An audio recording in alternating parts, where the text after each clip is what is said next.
Hello friends, welcome back to my office, which I have carefully arranged in the frame so that you can't see how cluttered it is. We have my large stack of books so that I look very scholarly, and a candle lit so that I appear introspective. Hopefully it gives a nice homey feel to our space together. I have, as always, my oversized book.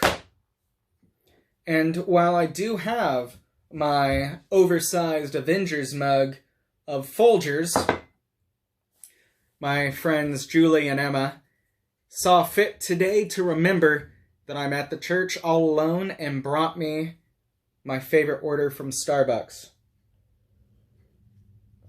And that is much better than my normal mug of Folgers.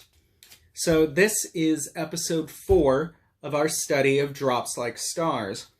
Is the last full chapter, The Art of Elimination. We will come back next week for episode 5, in which we'll take a look at the epilogue, The Art of Failure, and discuss the whole experience of the book. But today, we'll just do chapter 5, The Art of Elimination. If you're reading along at home, feel free to skip to the end for the discussion questions and conversation. For those of you who don't have the book, I, as your favorite dyslexic, will be reading the book aloud and giving interspersed commentary on it as we go. I will show you the pictures, and we'll see how it goes. I'm glad you're here. Welcome back. This is The Art of Elimination. By the early 90s, the legendary singer Johnny Cash had been all but forgotten by the music industry. I did not know that. This bothered the music producer Rick Rubin, who suggested they work together. Rubin set up a microphone and asked Johnny Cash to play the guitar and sing whatever songs he wanted. A man, a guitar, and a microphone. After doing this for a while, Rubin suggested that Johnny Cash play a solo acoustic show at the Viper Room. There's a picture of the front door of the Viper Room. The Viper Room in Los Angeles. A solo acoustic show. Just him and his guitar. All alone on the stage, without his band to back him up like they'd done for years. Rubin recalled in an interview, "I remember he was terrified before going on." We're talking about the Johnny Cash. He was terrified before going on. This guy who did 200 shows a year for 40 years. He'd played in prisons. That's a hard crowd, y'all. And the idea of going out by himself with a guitar and singing songs absolutely terrified him. I remember watching him, how nervous he was through the first song. You could hear a pin drop. And the terror, Johnny Cash found a whole new career. Rick Rubin stripped away the other instruments and musicians, the staging and the trappings that Johnny Cash had learned to rely on over the years. And in the process, discovered a voice that had been there all along. Rubin reflected later. People who were there that night still talk about it as if it was one of the greatest things they'd ever seen. This is the art of elimination. Great artists know that it isn't just about what you add. Great artists know that it isn't just about what you add.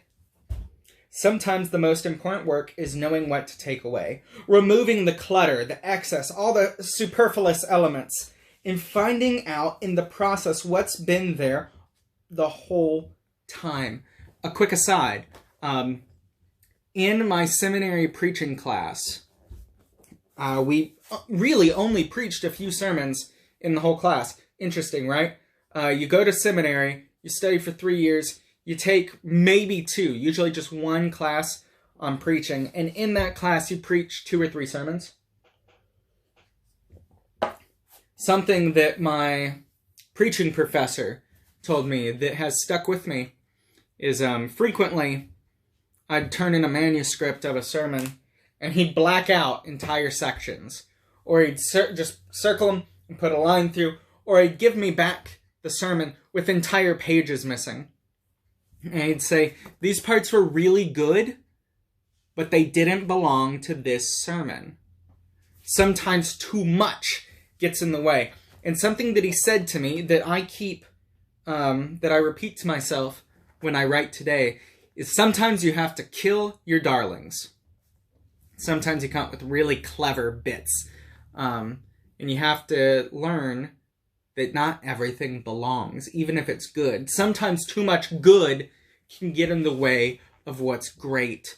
I think as people, we have to learn what not to say sometimes as much as what to say. Sometimes, especially in times of trouble, and distress, and suffering, what we don't say is more important than what we do say.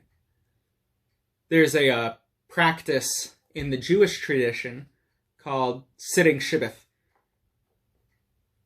And what it is when there's been a death, the way you comfort as the congregation the grieving individual or the grieving family is you go to their home and you sit. If they want to talk, you talk. If they want to cry, you cry. If they want to eat, you eat. And if they want to sit in silence, you sit in silence. Sometimes just presence is ministry itself. Back to the book. In Lust for Life, Irving Stone's novel about the life of Van Gogh studies the work of a painter named Bosboom, whose, this is a quote, values were precise and exquisite, and Vincent learned that it is always the simplest piece of art which has practiced the most rigid elimination, and is, therefore, the most difficult to produce. End quote. The most difficult pieces of art to produce are the ones with the most taken away. Simplicity is difficult. Mark Twain said, if he'd had more time, he would have said less.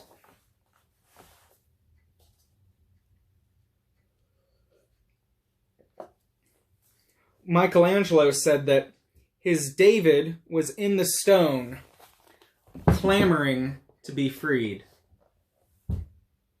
David was in the stone, clamoring to be freed.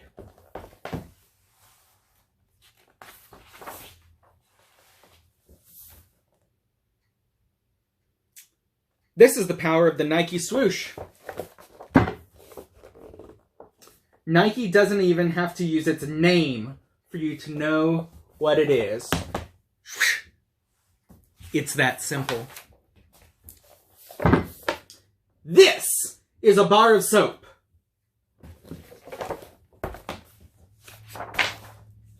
I gave bars of soap to a sculptor friend of mine and asked him to carve something out of them.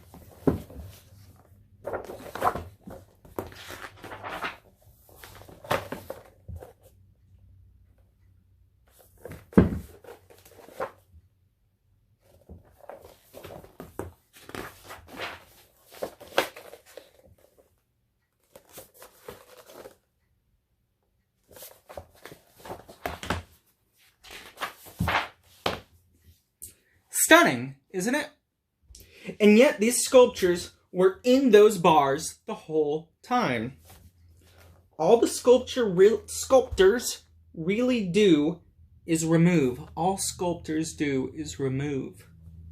Sculptors shape and form and rearrange.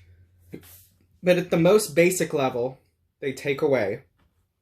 And there is an extraordinary beautiful art to knowing what to take away.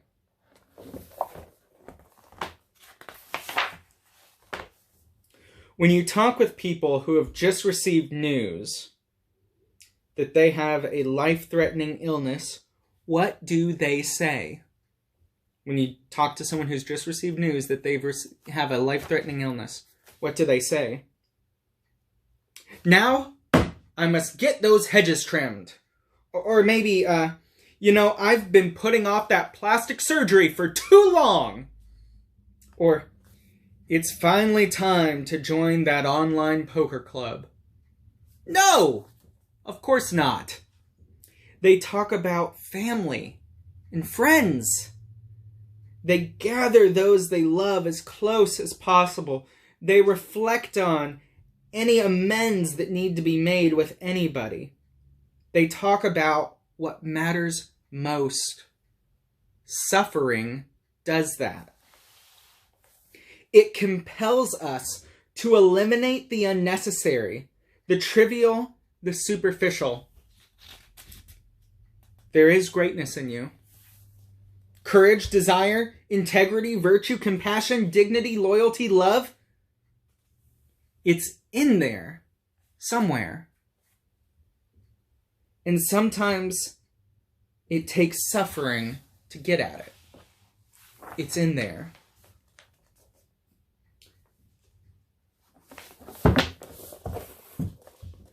This is a Jeff Condon painting. This is a Jeff Condon painting that we have hanging in our house. Soon after we put it up, a friend of ours came over, saw it, and said, "That's Jeff Condon."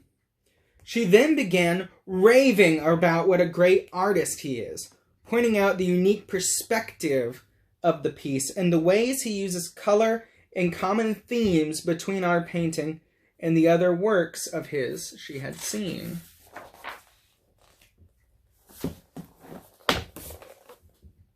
This is one of my guitars. It's a Rickenbacker 336 string, semi-hollow body with a jet glow finish. That's a really nice and expensive guitar. I play a little and can make a fair bit of noise, but my friend Joey, he comes over and starts playing my guitar and evokes sounds out of it that I simply cannot.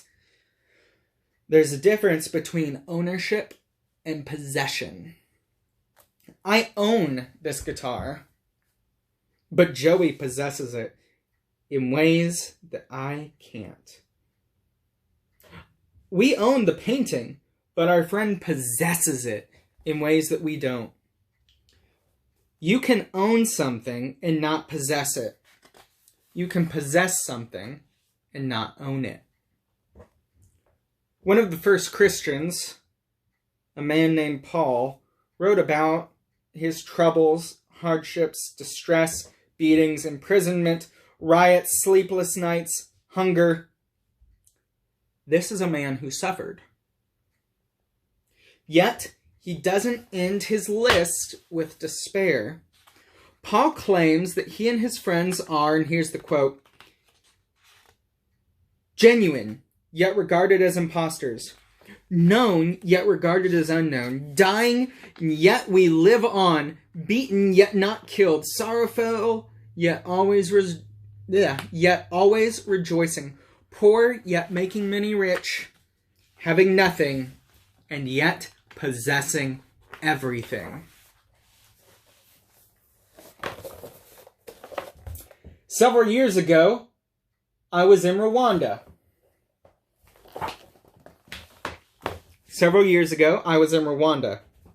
Meeting with a group of women who have AIDS, when I began to hear all sorts of noise coming from next door. At first, it sounded like someone was setting up drums, and then I started to hear singing. When our meeting was over around noon, I went over to see what was going on. I came around the corner and found myself in a large room packed with people singing and dancing as if it were the last groove on earth. Hundreds of them, swaying and clapping and moving. And when I asked my guide what this was, he replied, "Oh, they do that every day at lunch." Having nothing and yet possessing everything. David Letterman had the musician Warren Zevon on his show soon after Zevon found out he had cancer. Letterman asked him, From your perspective, do you know something about life that maybe I don't know? Zivan answered, I know how much you're supposed to enjoy every sandwich.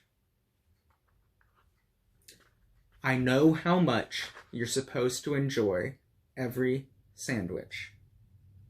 Sometimes what happens to us when we suffer is that we become open to the mercy and grace and gratitude and gifts and appreciation and joy that are always around us all the time, even in a sandwich. A while ago, I was visiting Buenos Aires, Argentina during a massive economic recession. Riding along in the car, when I first got there, I noticed quite a few cars had bottles on their roofs. It was explained to me that when a person wants to sell his car, he doesn't put a sign in the window. He puts a bottle on the roof. People then see it and knock on the door of the house, and hopefully a sale is made. The reason so many cars were for sale was because such a large percent of the population had lost their jobs. Almost everybody was in need of money just to eat and survive. The next day, our host had a party for us. They brought out massive grills for the food, their best wine, and after our feast, everybody started to play the piano and gathered and began to sing. And what did they sing? Cold, unemployed Argentinians sang African American slave songs, including one called His Eye is on the Sparrow. The first verse starts, Why should I feel discouraged? Why should the shadows come? Why should my heart be lonely? And as the song continued, they began singing louder and louder, with so much passion and ache in their voices. This wasn't just a song. This was solidarity. This was hope. There was life with those people, a real, true, aching, thriving sort of life.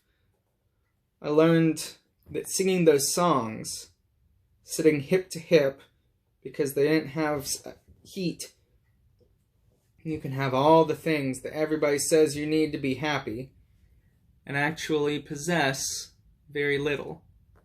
You can have all the things people say you need to be happy, but possess very little. While others, in the process of losing the few things they had, are in fact possessing everything. This is the art of elimination. This past Wednesday, I gathered with the youth group over a Zoom video chat as we do, and we have been studying the parables of Jesus. But we've taken a break to sit with the prophets of the Old Testament.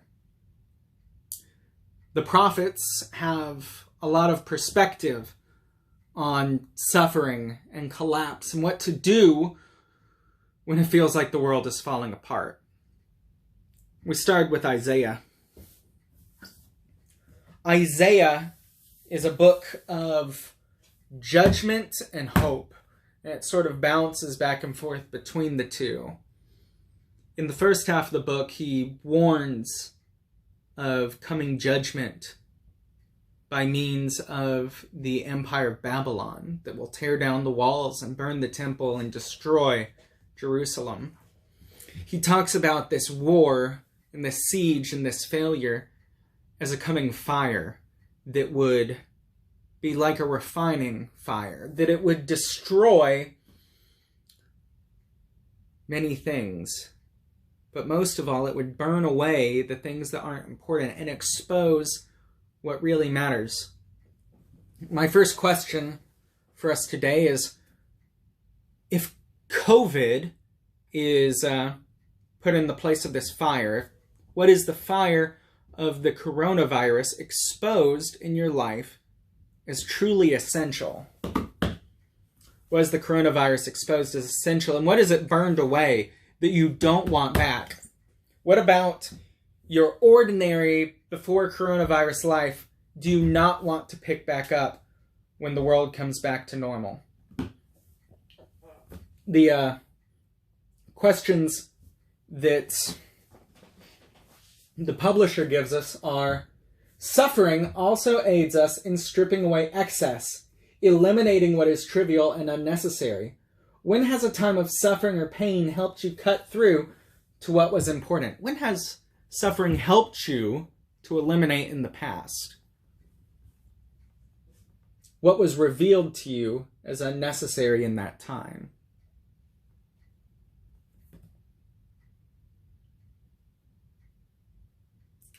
The second question is, you can have all things that everybody says you need to be happy, yet actually possess very little, while others, in the process of losing the few things they have, are in fact possessing everything.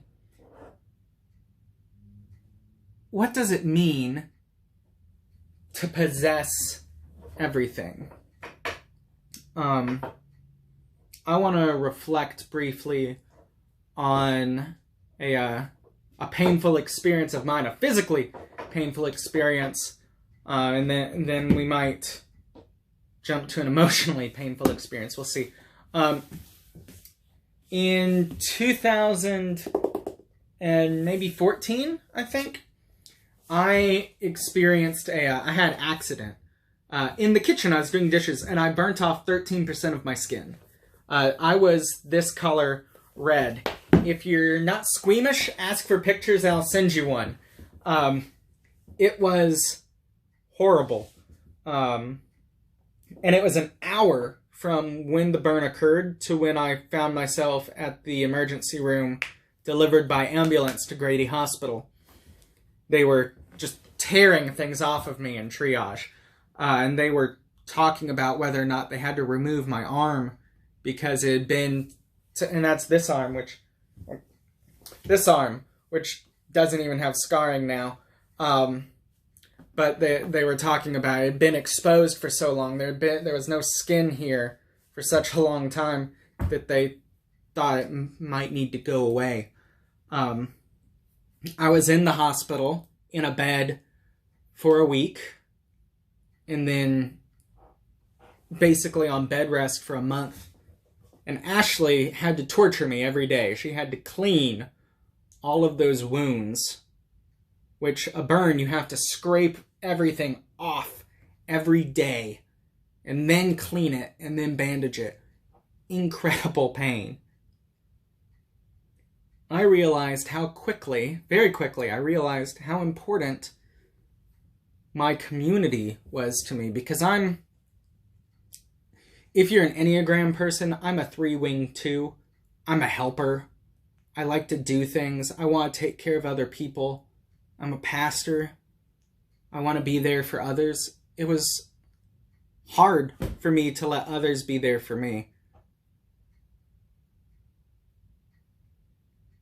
And I'm forever grateful for how my church and my school and my family showed up to take care of me when I really couldn't take care of myself. I told the story of the burns at a seminary, at a Bible school in Malawi in Africa, and they told me, oh, if that happened here, we'd get you really, really drunk, we'd let everyone come say goodbye, and then we'd put a stick through your head.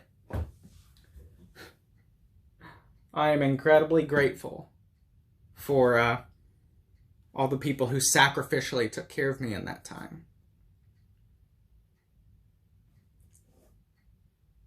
I think about, none of this is planned, I'm just talking. When I had to leave my first church job after college, I served a church while I was in school and graduated and left. And then the first job I took in the real world was with a little church on the south side of Atlanta. And it went pretty badly. It was a horrible experience. An experience of abuse and manipulation. one that I'm still talking to my therapists about this stuff.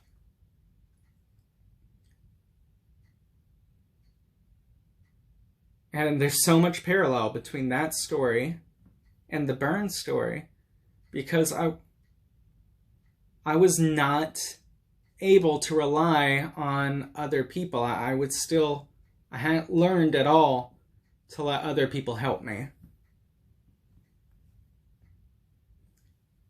I am thankful for the people who helped me anyway, who refused to let me wallow on my own in my pain and suffering and disenchantment.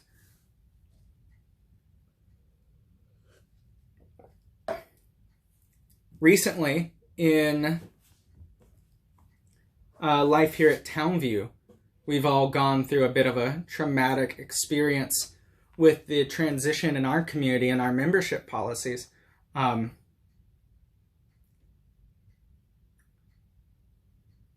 I just earlier today spoke to a group of pastors in the Chicago area through a Zoom meeting where they were asking me to share our experience here and to talk a little about the Bible and how it works and how to help people to read the Bible responsibly.